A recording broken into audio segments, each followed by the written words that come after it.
everybody. This is the N-Power. It is a mechanical ring spinner, button spinner, or mechanical coin. And this one happens to be in titanium. It's available in brass, stainless steel, and in titanium. Ant Design has sponsored this video by giving this to me. I'm going to give you an unbiased review regardless of that.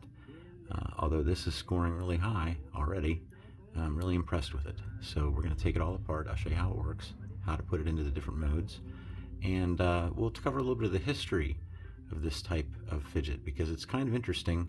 You know, there was an early mechanical version. We're specifically looking at ring or spinners that are also haptics. So yeah, stick around. We'll have a little fun with this.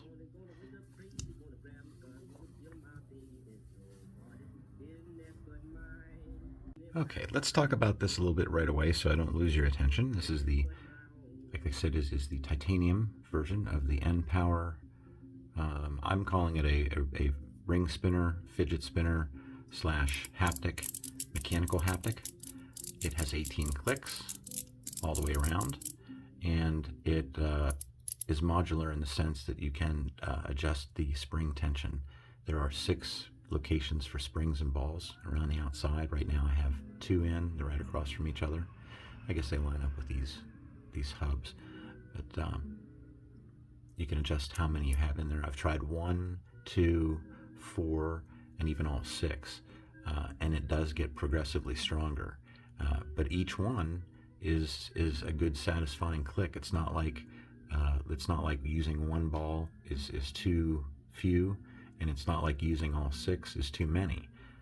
It still operates really, really well. You just get a much more intense click. So this is not something you would have under the table at a meeting, but it certainly is one of the best, at least that I have had experience with. Ring spinners, clickers. The other versions that I can show you that I have are magnetic, but as far as this goes, this beats them all out. And of course these parts on the inside are interchangeable, and we'll do that too. But yeah, the history of these sort of things, specifically spinners that are also haptics, I think we can bring that back to a time when the Hearthstone was out, and boy, people were hot for that thing. I don't know, you don't see them come up too often anymore. When you do, they're overpriced. I would not buy one. It's just a magnetic, typically it's a magnetic coin with a button or a R188 bearing held sandwiched between everything, and then buttons. So it's just not, at the time it was pretty hot stuff. And you don't want to get it confused with this abomination. This is also called the Hearthstone, and I would compare that to one of those, you ever see those party clickers they have on New Year's Eve from way back when? The little metal box that rattles when you spin it around.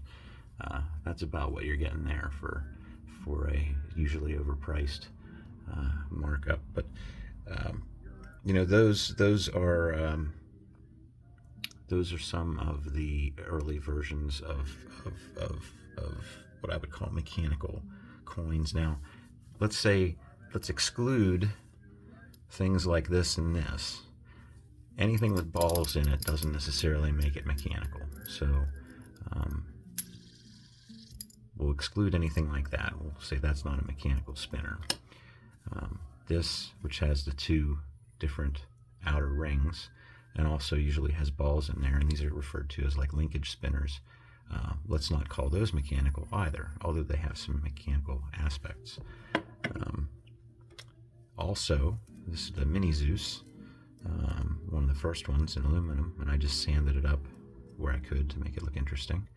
Now, it's one of the first ones that had a mechanical button on it, a little clicker dome. And this is interesting too. You can take it all apart and you get to access to the dome if you want. You could replace that with a piece of foam, then you'd have a nice soft pushy click there instead of a click. Might do that for fun sometime. But let's not call this mechanical either, because it's the feature is a mechanical button. So It's a mechanical button, we'll give it that, but it's not a mechanical spinner. So not too long after the Hearthstone came out, I don't think it was that long after that, we have the Hexto deck by Fidget Things. And this one is one of the very first ones off the line that he did.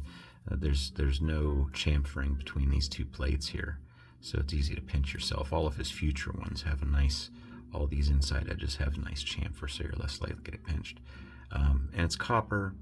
I sandblasted the outside surfaces, not the inside surfaces here. This one has a plug and becomes a ring spinner. And of course it comes apart.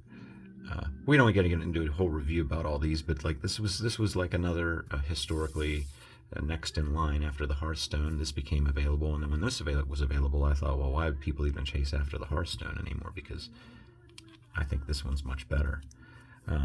Another one that came out not too long probably after that would be the Apache ring spinner by Axiom. And this has a nice, this one's copper as well. And I would not recommend copper for anything that's sandwiched like this with magnets, because I was hot for copper at the time, and I'm still happy that I have these pieces, and they work fairly well enough. But if you want to use them haptically, you got to take them apart and clean them pretty good, because being copper, it gets gummed up pretty quickly. And that's one of the great features of not being magnetic. I mean, if these were stainless steel, they would run a lot smoother, but instead it's a little bit gummier, and I've never really been very happy with this one. As a haptic, it's very difficult to turn. I do like the interesting buttons there that are magnetic. But yeah, historically, that's kind of where it goes, and I think it led up to not quite this. The last one I'll bring up is the ACEDC, and it was called the 3B, as far as I can tell. And it didn't seem to offer too much. I think it had 3 sets of balls and springs, or might have used the ball plungers instead of balls and springs. And it was not a ring spinner, I don't think. It was just a button spinner. But it was a haptic coin and a mechanical coin, and the only other version of a mechanical coin that I've seen so far, I believe. So that thing came out, and the only interesting feature about it was this little ring around the outside edge. Like this has a little brass feature ring here, but the one on the 3B from ACDC was, you could pull it off. It had magnets on it, but you could only exchange it with different ones and stuff like that. And I don't know who that appeals to, because taking it off had no real function, and changing them out would only be good if you had like tons of money and could afford 3 or 4 of them and actually enjoyed switching that piece out. So that was kind of weird. But let us now turn our focus to the N-Power. So let's talk about what it came with. It came in the mail here in a padded envelope, one of these standard black plastic cases. Good labeling on top here. It says that it's titanium, ant design. We've got a little thing to scan there. I'll bring this up in case you want to get a better look at that. You could pause. This is an interesting little touch. Ant design. Explore now. You have to cut that open in order to get in. So, interesting touch. This is interesting. I've seen this, totally off topic, but I've seen this little set of stickers so many times. I think that it comes with whoever manufactures these plastic cases. That's who I think these stickers come from. So that's the case that it came in, and the most important thing of all are the parts that you get. So we get a nice little, that's nice. I have the S Nano, which I bought myself a while back. I'm very happy with that. I did a review on that, you can watch. Got a nice little Velcro patch, just like I did with this one. And you get 2 stickers.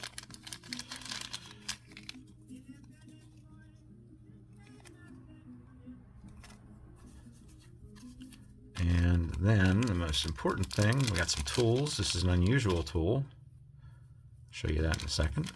Don't really need that one too badly, but and then the rest of the stuff in here, you know what, I'll keep it in the bag. we've got 3 extra, they're either copper or brass. I'm leaning towards copper balls.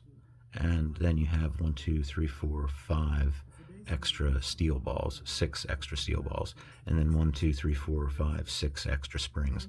The springs were all the same size. They're not different strengths or anything. But like I said, adding the different amount of springs changes it dramatically. And I haven't really tried too much between the differences between the steel balls and the copper balls. I have the copper balls installed in here right now. What we'll do before we leave here is when we take this apart, we'll put in the other copper balls and increase the strength a little bit and see if I can't show you a difference between what it is now and what it can be. But lots of spare parts, so that's good. I was short 1 copper ball. I gotta be honest. Either that or I'd lost it. It's quite likely that I could have lost it, but 1 more copper ball would have been nice. Aside from that, very happy with all the extras. Now this tool is part of the package too. It's just a little slab of metal, but this tool is for taking out the ring portion on the inside.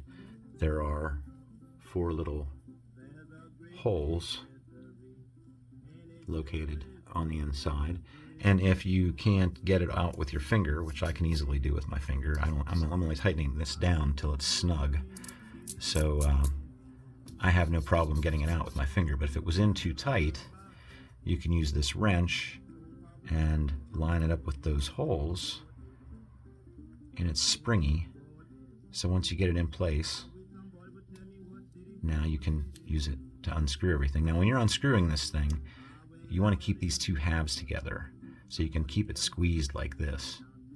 And I'm going to go ahead and lose this tool because I don't need it, and I'll show you what this tool is for in just a second.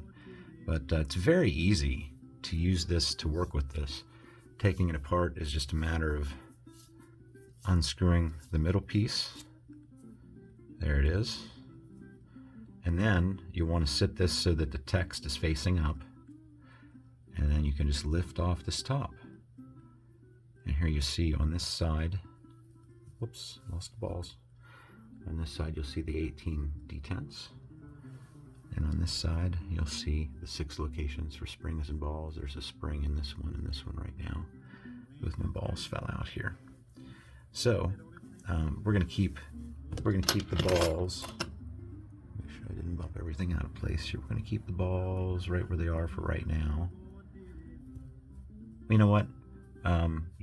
Yeah, we'll leave it like that for now. But what I want to do is now put this back together. You squeeze it together, and now we're going to put this core in place. This holds the R188 bearing for the buttons. So same thing, just plop it in on the side. There's a side that has a little brass ring that comes out as well, and the brass ring has a little. You don't want to put it in upside down. I imagine it almost fits in there upside down, but you don't want to do that. This way there's a little bit of a countersink for this lip to rest in. So now you can take this and carefully, you don't want to cross thread anything. Make sure she's going. Get it in as far as you can with your fingers. And then you can move over this little slab of metal, this little key. It fits right into that slot. Keep turning it until it tightens up nice and snug like that. Now we're ready to go. All you have to do is put your buttons on. These buttons are dedicated male and female, so it's kind of old school, which I like. You know, as opposed to a lot of the times nowadays you'll see 2 female buttons and then a grub screw that goes between the 2. I don't have a problem with that. I mean, it makes manufacturing easier, but this is a nicer touch, a little bit of a higher sign of quality, I believe. And it does not matter which side these go on. If you're ever not sure about that, there's a quick way to tell. Maybe if I use this as a background, you take your buttons, line up the lip, they have to be the right size to fit, but if you line up this inside edge, the bottom of the button, and then this inside lip that sits on top of the bearing, and do that with both of them so that they're like this, as long as it doesn't look cockeyed like this or like this, then you'll know both sides are the same. What we're really trying to talk about here is see this dimension here that I'm pointing out, that little lip, that has to be the same on both sides in order for the buttons to be interchangeable. Okay, that was probably a little bit nonsensical, a little bit extra information you didn't need to know, but sometimes I like to check them quick like that. Like, this is a brand new spinner. I don't know. I can hold it up to the light and go, oh, okay, well, it doesn't matter which side the buttons go on. So, put it back together here. I've already seen a little bit of talk about this. Some people are a little bit disappointed that the buttons are so small. If you have big, fatty fingers there, it could be an issue. You see, they don't stick out very far past the body of the spinner, and they are fairly small. I wear large size gloves, but I'm about 5'8", 5'9" in height. I'm not a big guy. I don't have any problems with it at all. But it is a round, perfectly round spinner, so there's not much feedback. Like if you're a bar spinner type of person, this type of spinner is not going to be as exciting to you. But remember that it has the bearing retention system on the inside. We'll take a quick peek at that. So this is something I've never understood with spinner enthusiasts, is their dedication to spinners that have glued-in bearings, rather than a spinner that has a bearing retention system like this. I know that not everybody's capable, not every maker has the machining skills and capability to do a bearing retention system, but it is so convenient. And you know, one of the features of this is you can easily now take out that R188 bearing and try a ceramic one, try a hybrid, try stainless, try caged, whatever different kind of bearings you want, and just plop them in there and do it within a couple seconds, rather than messing around with glue and a tool and all that stuff. So I'm always happy to see, you know, I'm going to put that back together anyhow. So I don't think it matters which side of this goes down, but I think this side is the way it was on. I'm going to try to just start that with my finger.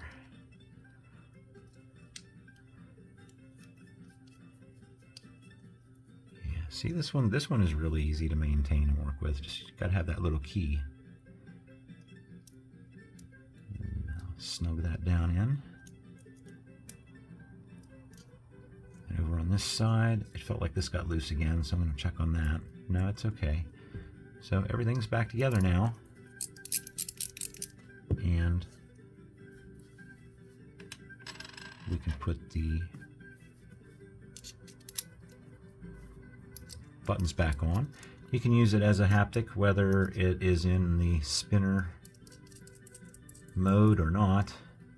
It doesn't interfere with anything. You can still easily spin it around.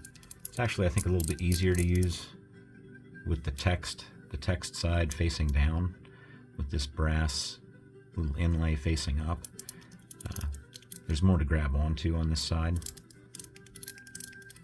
So I'm liking this a lot. I think I would probably carry this as a ring spinner, as opposed to a fidget spinner, because it's just a little bit easier to use as a haptic coin without this button and without that core in place. Okay, at this point, let's do some comparisons, and we'll do some weights and measurements, and then we'll get into the taking it apart. I've taken the liberty of taking the core out and making this into more of the manner in which I'd carry it, which is as a ring clicker. Very nice. 2 balls, 2 springs. We're going to change that here soon. But in comparison, let's start with the earliest designs. This is the Tide by Phonetic EDC, which is sort of a spin-off of Phonetic EDC, and it has 4 balls and 4 springs. This one's bronze, and the springs are weak. Very, very soft. But I've not done much just to play with this to see if I could make it a little louder or not. But I think we could probably consider this like the first mechanical coin. I'm not sure, but I think we could probably consider that. Let's compare that size in case you happen to have one.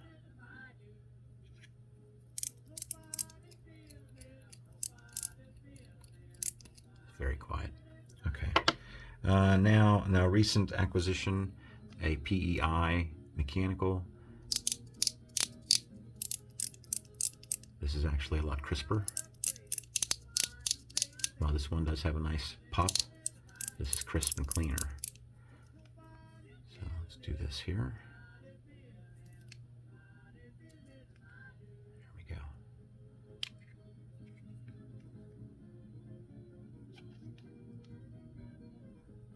Okay, next is this is sort of these came out at the same time, I think same company probably. The metal version of this. So same thing on the inside. This one's got too much weight to it, I think. This is stainless. You could get it in Zerk as well. These here like this here. Again, nice and crisp compared to scratchy, too heavy. Okay, now to compare it to some of my favorites. This happens to be my all-time favorite, the AC/DC Noise. It's also called the AC/DC Milcap version 2. This one I believe has 3 balls and 3 springs or something like that. No, I can't remember. It's more than that. I think it's 6. But depending on where you put those balls, you can either get 20 clicks in a full rotation or 40 clicks in a full rotation. You also got that nice little clicky button in the middle that also feels like it rotates. So this is my all-time favorite. Very modular. One of the things I like that I compare it to with this is the fact that you can really, really change up how strong, how intense it is very easily just by changing the springs and balls in it. So size-wise,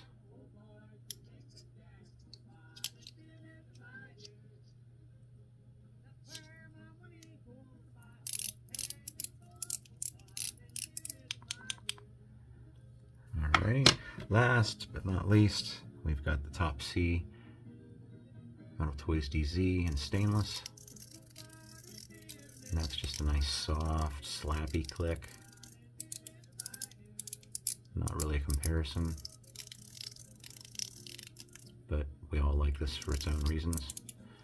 Yeah, I'm giving this really high scores. Not that I have a scoring system, but that's pretty darn nice. There are other mechanical coins out there. There's ratchet coins, of which I don't have any kind of ratchet coin yet, so I can't really give you my feelings about that. Maybe down the road we'll get one. So let's do weights and measurements. There are no magnets in this, so we don't have to worry about that. 31.4 grams. What would we compare that to? Let's say the 2 that I'm most likely to carry around with me. What would we just say? 31 grams. This is stainless. 38 grams. This is stainless. That's going to be heavy. 67.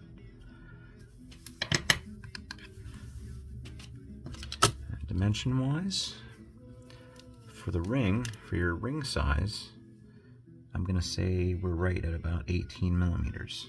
So you have to be your own judge on what ring size that might be, depending on where you're at and your country and all that. The outside diameter is about 36. Overall thickness without the button is about 11 millimeters, and we'll have to, well, you know what, just so I can give you the measurement so that you have the measurement. We're not going to put the whole thing back together, but if I put this together, just this portion,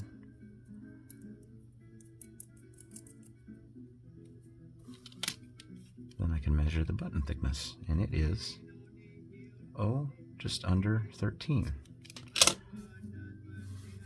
So there you go. Weights, measurements, comparisons. I think it's time to add some more balls, and I'll show you how to take this thing apart.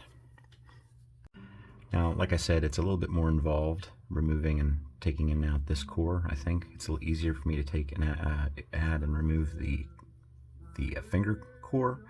So we'll just keep this off to the side from now. Just we'll get it out of the picture, all this stuff out of the picture.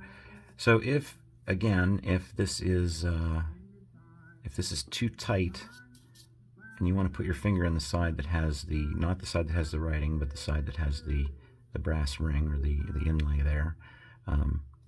If it's too tight for you to get loose with just your finger, well, then you can use the little tool they provided you. Like I said, there's 2 holes here and 2 holes here. Pick whichever ones you want.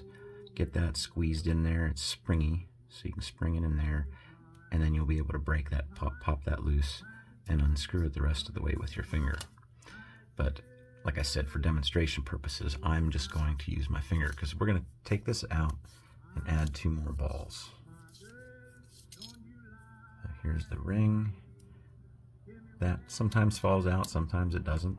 Now again, I want to keep the text facing up, because that's the way the balls are resting currently.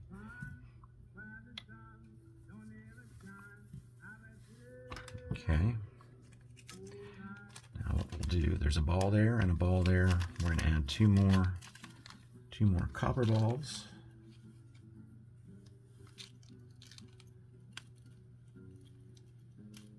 If I can get there we go.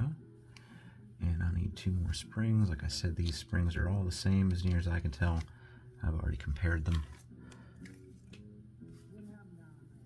And I'll just drop one over here. And drop one over here. Copper ball there, copper ball there. Now we have 1 in 4 locations. These 2 are empty. This is a good opportunity to remind you, any design like this, where the spring and ball goes down into a little cavity like this, if you're experimenting with this and you're going, okay, I want to try it with 4 balls, and then you're like, well, okay, I want to try it back with 2 balls. So you take those 2 balls out, but you leave those springs in place and put it back together again. Don't ever do that, because those springs are loose in there, and they will pop up, and they will undoubtedly, the end of the coil of that spring will undoubtedly get caught up in one of these, and it'll probably mess this up a little bit too. But it'll get caught up in your detents, and then the spring will be bent, and you'll ruin your spring, and you'll potentially damage your detents there. So don't keep your springs in here without balls. Always take the springs out entirely. But there we got 4 instead of 2. That will not change the number of clicks, not even if we put all 6 in. It's still going to be 18 clicks to make a full circular rotation. Again, I'm just going to squeeze these sides together, go for the side that has the brass ring on it, and drop this down in. Kind of gently. It's really difficult to do that trick where you turn it counterclockwise. There, I think I did it. If you can, turn it counterclockwise until you feel a slight click, then you'll know you're at the thread. Then you can start to turn clockwise, and you'll know you're not cross-threading it. So here we are with 4 balls instead of 2. A definite increase. Not so much in sound, but definitely an increase in intensity and the amount of force that it takes to turn it. So that is certainly, I mean, if you're aggressive, you're going to want this to be aggressive. And just for fun, let's go ahead and take her apart one more time and put in all 6.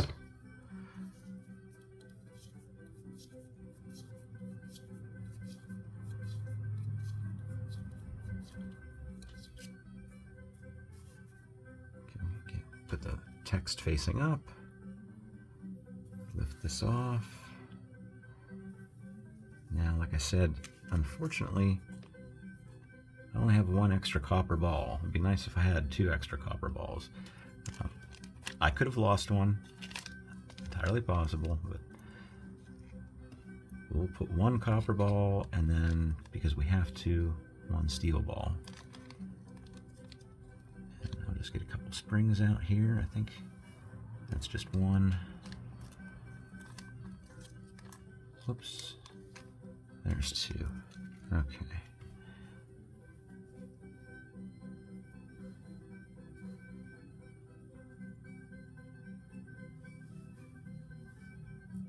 Oops.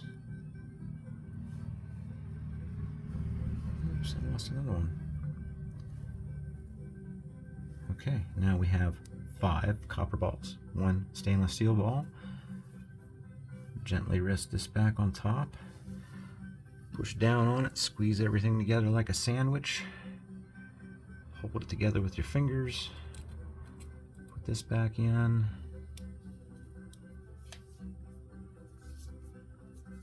Don't stop squeezing this until you're done screwing the middle part back in. Okay, now we got a lot more balls and springs. That is definitely more difficult to turn. And the clicks, again, they're not necessarily louder, but definitely more intense.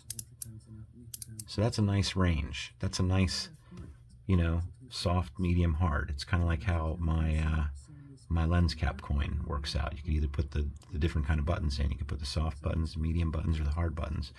And there's a nice amount of space between those selections.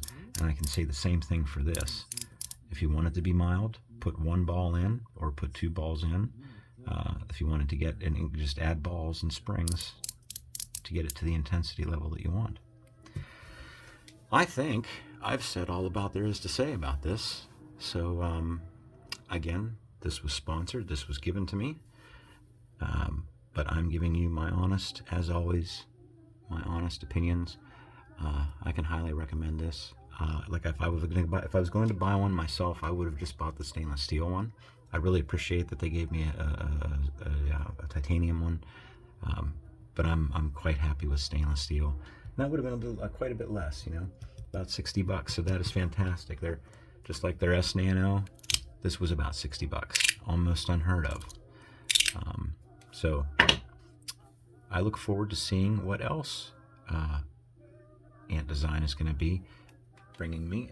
There is a new version of the S Nano out now that has removable magnets. Now these ones on the outside are removable, but the new one has a removable magnet insert in the middle, which might mean that it's modifiable and that I could do something I wanted to do with this for a long time. So it's just a 1, 2, 3, 4 clicker. With these magnets rearranged, it could become maybe an 8 clicker. I'm curious to see that. So we'll see if they send me one of those or not. But I can recommend this, and I hope you enjoyed it. I hope you found this educational, interesting. And if you have any questions, please leave them in the comments. I'll get back to you as soon as I can. Thanks for watching. Bye.